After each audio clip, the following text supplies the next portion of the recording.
America आणि Iran यांच्यातील युद्ध आता अधिक धक्कादायक टप्प्यात पोहोचले आहे आणि या संघर्षाचा सर्वात मोठा परिणाम दिसत आहे तो म्हणजे होर्मुझ खाडीवरील तणाव. होर्मुझ खाडी ही खाडी जागतिक अर्थव्यवस्थेची लाईफलाईन मानली जाते, कारण जगातील मोठ्या प्रमाणात कच्चा तेल आणि गॅस याच मार्गाने पुरवले जाते. मात्र अमेरिका इराण संघर्ष तीव्र झाल्यानंतर या मार्गावर मोठा धोका निर्माण झाला आहे. अनेक जहाजांनी प्रवास थांबवला आहे. काही जहाजे मध्येच अडकली आणि जागतिक ऊर्जा पुरवठ्यावर मोठा परिणाम झाला आहे. अमेरिकेचे माजी राष्ट्राध्यक्ष डोनाल्ड ट्रम्प यांनी इराणला थेट इशारा दिला आहे.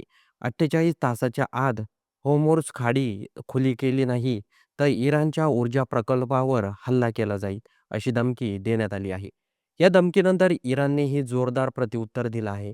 जर अमेरिकेने ऊर्जा प्रकल्पावर हल्ला केला, तर संपूर्ण मध्य पूर्वात असलेल्या अमेरिकन कंपनीवर हल्ले केले जातील, असा इशारा देण्यात आला आहे. दरम्यान इस्रायलवर इराणकडून मोठे अस्त्र हल्ले करण्यात आल्याची माहिती समोर येत आहे, ज्यामध्ये जवळपास 100 पेक्षा जास्त लोक जखमी झाल्याची वृत्ती समोर आली आहे. या संघर्षामुळे आखाती देशांमध्ये मोठे तणावाचे वातावरण निर्माण झालं आहे.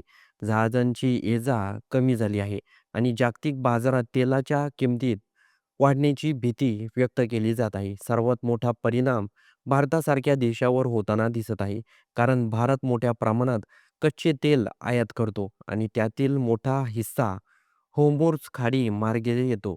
या युद्धामुळे तेल पुरवठा कमी झाला तर भारतात पेट्रोल, डिझेलचे दर वाढू शकतात, गॅस सिलेंडर महाग होऊ शकतात आणि उद्योग व्यवसायावर मोठा परिणाम होऊ शकतो. अनेक ठिकाणी व्यावसायिक गॅस सिलेंडरचे पुरवठ्यावर परिणाम झाल्याची चर्चा सुरू आहे. काही उद्योग, हॉटेल व्यावसायिकावर त्याचा परिणाम होत असल्याचं सांगितलं जात आहे. होर्मुझ खाडीमध्ये सध्या अनेक देशांचे जहाजे अडकले असल्याची माहिती समोर आली आहे, कारण या मार्गावर तणाव आणि हल्ल्याचा धोका वाढला आहे. जगाला सर्वात जास्त भीती आहे ती म्हणजे जर ऊर्जा प्रकल्पावर थेट हल्ले झाले तर कच्च्या तेलाचे दर मोठ्या प्रमाणात वाढू शकतात. विशेष म्हणजे 1970 नंतरचा सर्वात मोठा ऊर्जा पुरवठाला धक्का बसू शकतो, अशी शक्यता व्यक्त केली जात आहे. या युद्धामुळे केवळ अमेरिका आणि इराणच नाही, तर संपूर्ण जग आर्थिक संकटात सापडू शकतं. कारण तेल महाग झाले तर वाहतूक महाग होते. वाहतूक महाग झाली तर अन्नधान्य महाग होते आणि त्याचा थेट परिणाम सर्वसामान्य नागरिकांवर होतो. आता सर्वांचं लक्ष लागलं आहे, इराण होर्मुझ खाडी पूर्णपणे खुली करणार का? अमेरिका खरोखर ऊर्जा प्रकल्पावर हल्ला करणार का? आणि हा संघर्ष आणखी मोठ्या युद्धात बदलणार का? कारण जर हा संघर्ष वाढला, तर त्याचा परिणाम केवळ मध्य पूर्वात नाही, तर भारतासह संपूर्ण जगावर होणार आहे.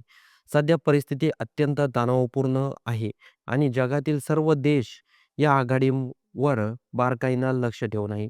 तर मंडळी, या संपूर्ण युद्ध परिस्थितीबद्दल आपलं काही मत असेल, तर ते कमेंट बॉक्समध्ये नक्की नोंदवा आणि व्हिडिओ आवडला असेल, तर सर्वात आधी चॅनलला सबस्क्राईब देखील नक्की करून जा.